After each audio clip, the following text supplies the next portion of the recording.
నమస్కారం అండి, మీ పేరు? కోలి పుల్లారావు. సార్, అది ప్రస్తుతం ఆంధ్రప్రదేశ్ లో ఉన్న రాజకీయ పరిస్థితుల్లో ఏ పార్టీ వస్తే ఆంధ్రప్రదేశ్ భవిష్యత్తు బాగుంటుందని మీ అభిప్రాయం? ఇప్పుడున్న పరిస్థితిని బట్టి ఈ ప్రభుత్వం మారిపోవాలని మేమందరం కోరుకుంటున్నాం. ఎందుకని అంటారు? ఎందుకంటే అభివృద్ధి లేదు. ఇస్తున్నాడు, డబ్బులు అందరికి పంచి పెట్టాడు, దానం చేసినట్టు చేశాడు. ఏది అభివృద్ధి? ఆడ చూసిన గోతులు, ఇంప్రూవ్మెంట్ లేదు. రాష్ట్రాన్ని అప్పుడు పాలు చేశాడు. మెయిన్ అది ఎవరు తీరుతారు? ప్రజల మీద పడేది. వీడు వెళ్ళిపోతాడు, ఈ 5 ఏళ్ళకి లేదా 10 ఏళ్ళకి వెళ్ళిపోతాడు. ఎవరి మీద పడుతుంది ఆ భారం? నేను ఉచితంగా ఇచ్చానని ఉచితం పెట్టే దేశాన్ని నాశనం చేస్తున్నారు. ఈ పరిపాలనలో ఈ విధానాలు పోవాలి. అంటే జనాలు సోమరపోతులు చేస్తున్నారని ముఖ్యమైన అర్థం. ఇప్పుడు ఓల్డేజ్ వాళ్ళు ఉన్నారు, వాళ్ళకి ఇవ్వచ్చు. కొంచెం దగ్గర ఎక్కువ మంది తయారయ్యారు దీనికి. తర్వాత ఇచ్చాడు పిల్లలకి, ఏంటయ్యి అమ్మఒడి కాదు, ట్యాబులు. ఆడి మూలాన్ని చదువు మొత్తం చెడిపోయింది. వాళ్ళు చూడండి, ఉత్తీర్ణత పడిపోయింది. ఈ ప్రభుత్వం వల్ల మంచి జరగలేదు, చెడే జరుగుతుంది. నేను చెప్తున్నా, నా అభిప్రాయం, అందరి అభిప్రాయం కాదు, నా ఒపీనియన్ చెబుతున్నా.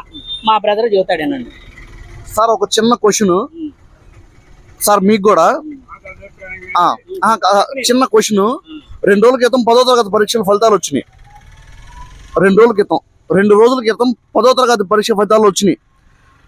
ప్రైవేట్ స్కూల్ వాళ్ళకి తక్కువ మార్కులను, గవర్నమెంట్ స్కూల్ వాళ్ళకి ఎక్కువ మార్కులు వచ్చేటట్టు ఫలితాలు వచ్చినాయి అని చాలా మంది చెబుతున్నారు. దాని మీద మీకు ఏమైనా ఐడియా ఉందా?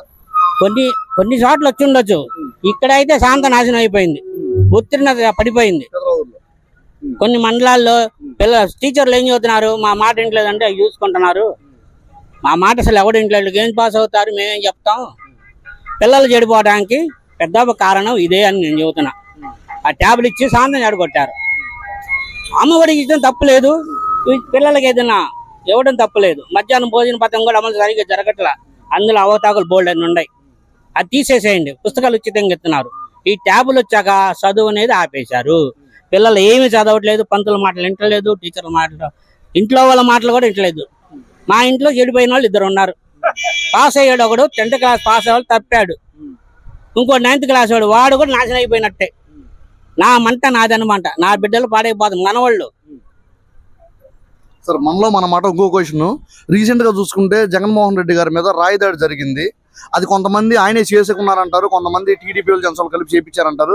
దీని మీద మన ఒపీనియన్ ఏమన్నా? ఒక నిజం చెప్పాలంటే, ఈ రాజకీయాలు ఒక మురుగు గుంట లాంటి. ఎవడో రాయి వేసాడు, ఎవడి మీద బరద జల్లారు అనుకుంటాం. 100 అంటే ఎవడన్నా మానుకుంటే, ఎవడు చేసే పని ఆడు చేసుకుంటా. ఎవడేసాడు? చంద్రబాబు నాయుడు వచ్చేసాడా? లేకపోతే ఎవడన్నా వచ్చి నేను వచ్చేసానా? నువ్వు రుజువు చేయలేవు. నీకు కరెంటు పోయింది అంటున్నావు, నీ దగ్గర ఫోటో లేదు. ఎవడో అన్నమ్మకం తీసుకొచ్చి లానేసి వాడిని గొద్దు బాగలు దగ్గర నువ్వు చెబుతావు, ఒప్పుకో అంటే అది కరెక్ట్ కాదు. ఈ రాయిది పెద్ద మోసం నేను చెబుతున్నా. కులక రాయిది పెద్ద మోసం. కోడి కత్త సంగతి తీసేయి, నేను అడగను. 5 ఏళ్ళ నాడు ఏదో దాంతో గెలిచావు, ఓడియావో అది తీసేయి. ఒక సైడ్ మాట్లాడుతున్నా, నేను ఒపీనియన్ గా చెబుతున్నా, ఒక సైడ్ కాదు. నేను పార్టీ మన తెలుగు రాష్ట్రం బాగా గోతులోకి వెళ్ళింది. ఇప్పుడు 1,00,000 కోట్లు అనామత్తు. ఎవరి నెత్తిన పడుద్ది ఇది రేపొద్దున? మన నెత్తినేగా. గుడ్డి నాగడుగులు ఉంటే రేపు ఓట్లు వేస్తారు, కళ్ళు తెరిచిన వాళ్ళు మాత్రం వేయరు. అది మాత్రం నేను చెబుతున్నా. వైఎస్ఆర్సీపీ ఒకే పార్టీ, 3 పార్టీలు జనసేన, టీడీపీ, బీజేపీ కలిసి, అది ప్లస్ అంటారా మైనస్ అంటారా? మనకి ఎట్లా జరిగింది అంటారు? రాజకీయాల్లో వచ్చేదలకు నానా, ఒక కులం ఉందనుకో, ఈ కులం మొత్తం ఒకే జాతి, ఒకటికే ఓట్లేరు. పద్మశాలీలు కానీ, క్రిస్టియన్స్ కానీ, హరియన్స్ కానీ, ముస్లిమ్స్ కానీ, కమ్మ కానీ, రెడ్డి కానీ, ఏ జాతిలో కూడా ఏ ప్రభుత్వం ఉన్నా, ఏ నాయకుడు నిలబడ్డా ఒకే సైడ్ ఓట్లు పడవు. అది గుడ్డి నమ్మకం. రాజకీయ నాయకులు పూసే రంగు ఓట్లు. మన ఇంట్లో ఉన్న 4 ఓట్లు 4 పడవు. ఎటుబట్టి అటు వెళ్ళిపోతాయి. ఆ ఓటింగ్ శాతం గురించి చెప్పలేము. కాకపోతే ఒకటి చెబుతా, ముక్కోణం పోటీ అయితేనో చీలికలో తేడా ఉండు. దీని మీద అయితే పర్సంటేజీలో తేడా అవుతుంది. ఆ పర్సంటేజీలు ఎవడైనా గెలవచ్చు. ఇటు గెలవచ్చు, ఆడు గెలవచ్చు. ఇటు గెలవడని చెప్పను, ఇటు ఓడిపోతాడని చెప్పను.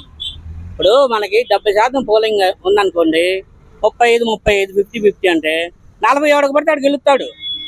40% ఎవడికి పడితే వాడు గెలుస్తాడు.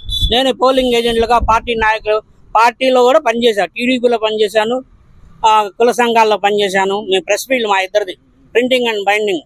అసలు పేపర్కి ఇవ్వగలం మేము. ఎందుకు వచ్చారు పెండపగు మాకు? మేము వదిలించుకున్నాం. ఆ రోజుకి వెళ్ళి ఓటు చేస్తాం మా మనస్సాక్షికి. ఓటు ఈ పార్టీకి వేస్తాను, నేను చెప్పను, ఆయన చెప్పడు, ఎవరు చెప్పరు. ఏది బుద్ధి జ్ఞానం ఉన్నాడు, బుద్ధి లేనివాడైతే యువత నేను ఆడికి ఎత్తున్నా నేను ఈడికి ఎత్తున్నా అది తప్పు. ఓటు స్వతంత్రంగా మనస్సాక్షిగా వేసేది ఎవడైనా సరే. పిచ్చిగా వేసేవాడే ఆడు పిచ్చోడే. పూర్వం అంటే మా నాన్నగారు చెప్పేవాళ్ళు, ఆస్తిదారుడు ఉంటాడే కుటుంబంలో వాడికే ఓటు ఉండేదంట. ఇప్పుడు 16 ఏళ్ళు 12 ఏళ్ళు 13 ఏళ్ళు ఈ మధ్య చేశారు, అందుకే రాష్ట్రం నాశనం అయిపోతుంది. బాధ్యత కలిగిన వాడే ఓటు వేయాలి. వాటి మీద ఓటేయటల్లా. ఈ మధ్య ఇక్కడ పంచాయతీలు జరిగితే ఏమా నాకు బాటిల్ పంపించలేదేంటి, ఓటు వద్దా నాది అని అడుగుతున్నాడు. ఇంకా ఏంటి అంటే ప్రజల్లో కూడా ఉంది లోపం. ప్రజలు కూడా ఓటు హక్కు తెలుసుకొని కరెక్ట్ చేస్తే గానీ ఆంధ్రప్రదేశ్ భవిష్యత్తు మారదంటారు. ఇవాళ ఉన్న ఆర్థిక పరిస్థితుల్లో రాజకీయంగా రాష్ట్రం మొత్తం అప్పులు పాలైంది తమ్ముడు. పంచిపెడితే పంచిపెట్టచ్చు, నేను కాదని డబ్బు. ఈ లోటు బడ్జెట్ లక్షలు రాష్ట్రం అధ్వాన్నం అయిపోయి ఊబిలో కూరుకుపోయింది. ఇప్పుడు సమర్థుడైన నాయకుడు వచ్చి రాయాలంటే మనందరం కూడా నడుం కట్టాలి. ఆ డౌన్ లో ఈ డౌన్ లో యాక్సిడెంట్లు అవుతున్నాయి. ఇప్పటికి 3 సార్లు అండి ఈ నెలలో. ఆ డౌన్ నుంచి ఈ డౌన్ లో వాళ్ళకి రాసి అవ్వాలి. అది ఆడుంది 2 మీటర్ల డౌన్ లో ఉంది.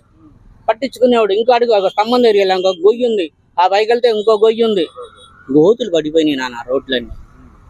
ఈ డబ్బు అంతా ఎడిపోతుంది, రోడ్లు అభివృద్ధి లేదు కదా. ట్రాన్స్పోర్ట్ మనం ట్యాక్స్ కడుతున్నారుగా, ఇప్పుడు వాళ్ళ మీద ట్యాక్స్ చేస్తున్నాం, ఆ డబ్బు వస్తుంది ఏమవుతుంది? నేను ఒక సైడ్ మాట్లాడుతున్నా నాన్న, మనందరం బాగుండాలి. జగన్మోహన్ రెడ్డి కూడా మనలో ఒక మనిషే, ఆయన మనిషి కాదంట్లా, విధానాలు కరెక్ట్ కాదు. ఈ లోగ ఇట్లా చంద్రబాబు నాయుడు 2 రూపాయలు బియ్యం పథకం పెట్టినప్పుడు ఎన్జిఓస్ అంతా విచ్చలవిడిగా రాసి పారదింగారు. 300 కోట్లతో పెడితే 1300 కోట్లు అయింది. రామారావు నానా సంఖ నాకాడు. సంఖ నాకి ఏదో మంచో చెడు జరిగి ఆయన దిగిపోయాడు. చంద్రబాబు నాయుడు వచ్చాక విదేశాల నుంచి కొంత డబ్బు తీసుకొచ్చి ఇక్కడ రాజకీయ ఈ రోడ్డు కాంట్రాక్టులను కొంతమందికి ఇచ్చి మద్రాసు దాకా హైవే ఎంతో డెవలప్ చేశాడు. ట్రాన్స్పోర్ట్ ఎంతో డెవలప్ అయింది. మన స్టేట్ అదే అలా అభివృద్ధి చేసేవాడు, ముందు చూపున్నాడు కావాలి. అంతే కానీ ఇన్ని లక్షల కోట్లకు అప్పు చేసి మనం రాష్ట్రాన్ని ఎలా డెవలప్ చేయగలం మీరు ఆలోచించండి. విద్యావంతుల ఆలోచన అంటే అప్పులు చేశాడు ఆయన, అందరికి పంచిపెట్టాడు. తీసుకోలేదు, నేను తీసుకున్నా, నాకు 3000 రూపాయలు పెన్షన్ ఎత్తున్నాడు, నేను కాదంటలేదు. ఇలా చాలా మంది తీసుకుంటున్నారు. కానీ ఈ లోటు మళ్ళీ ఎవరి నెత్తిన పడుతుంది? ఆ రాష్ట్రం ఎట్లా బాగుపడుద్ది అంటే జగడగుంటపాలెం పంచాయతీ మాకు రోడ్లు లేవు, ఆయన ప్రెసిడెంట్ గారిని అడుగుతున్నాం, నిధులు లేవండి మేమేం చెయ్యం. అందుకని ఆయన మాకు కనపడటం కూడా మానేశాడు. మాకు పైనుంచి నిధులు రావట్లేదు. ఇంకా చాలా లోపాలు. ఇప్పుడు ఇక్కడ గృహాలు టీడీపీ గవర్నమెంట్ ఉన్నప్పుడు ఇచ్చారు. ఇస్తే వాటిని ఆయన పేరు మీద మార్చుకొని ఆయన పేరుతో రంగులు వేయించి ఆయన పేరుతో ఒక పట్టా కాగితాలు ఇచ్చాడు. మళ్ళీ ఇచ్చిన వాళ్ళందరూ లాక్కున్నారని పంపించేశారని అన్నారు. అట్లా వాళ్ళు ఇష్టం చేశారు తమ్ముడు. అది కట్టినట్టు వాళ్ళు సృష్టించారు. పూర్వం ఈ రోడ్డు అయిపోయినా కూడా అధికారం మన చేతుల్లో నాకు 5 కిలోమీటర్లు వేసామని ఆ బిల్లు కొట్టేసిన రోజులు కూడా ఉన్నాయి. మన వెనక్కి వెళ్తే కొన్ని ఉంటాయి, లోపాలు లేవనన్ను కొన్ని రాజకీయాల్లో అలా జరిగినవి కూడా ఉన్నాయి. కానీ ఇవాళ మన ఎడ్యుకేషన్ ఇవాళ ఇన్ని సంవత్సరాలకు కూడా ఎడ్యుకేషన్ అయిన జగన్ అనామకుడు కాదు, ఎడ్యుకేటెడ్ అయ్యి కూడా నేను అనుకోవటం గుడ్డితనంగా నడుస్తా అనుకుంటాం. వన్ సైడ్ అని చెప్పట్లా. రాష్ట్రాన్ని లక్షల కోట్లు నువ్వు అప్పు చేస్తే దీని ఫలితం ఎవరి మీద ఉంటుంది? ప్రజల మీదే కదా. నువ్వు వెళ్ళిపోతావు, లేదు ఇంకో 10 ఏళ్ళకి వెళ్ళిపోతావు. ఆ గొయ్యి ఎవడు పూడుతాడు? అది నువ్వు నీ తర్వాత వాళ్ళ తర్వాత వాళ్ళు కూడా మీరు అదందరూ అంతేగాని ఒక పార్టీ సైడ్ నేను మాట్లాడతలేదు. అభివృద్ధి చెందాలంటే ప్రభుత్వం మారాలి. వాళ్ళు చేస్తారా చేయరనేది కాదు, వాళ్ళు చేస్తారో చేయరో చూద్దాం. చేయకపోతే వాళ్ళని ధ్యానం తరిమేస్తారు. డబ్బు ఇస్తాడు, అందరికి పంచి పెట్టాడు, ఉపయోగం. ఈ చూడు ఈరోజు ఇవాళ నీళ్లు లేక మొన్న నానంత పొలబడి వదిలారు. జొన్నకు నీరు లేదు. రైతులు కూడా ఈ సంవత్సరం వన్ సైడ్ కాదు నేను మాట్లాడుతుంది. ఎడ్యుకేటెడ్ అయిన జగన్ కూడా గుడ్డితనం వివరించాడు నేను అనుకుంటున్నాను. మీరందరూ ఆలోచించండి. 13 లక్షల కోట్లంత బడ్జెట్, లోటు బడ్జెట్ ఎవడు తీరుస్తాడు? ఎవడని ఎత్తినేస్తాడు? రేపు వచ్చేవాడైనా సరే చంద్రబాబు నాయుడు ఆయని, మోదీ రాయని, ఎవడన్నా రాని, ఈ బొక్కంతా మన ఎత్తిరేసేది నాన్న. ఈ టోపీ ఉందే, ఇది ఉండకూడదు, రేపు ఉండదు, ఈ ఇంటికి కూడా ఉంటుంది అన్న నమ్మకం లేదు.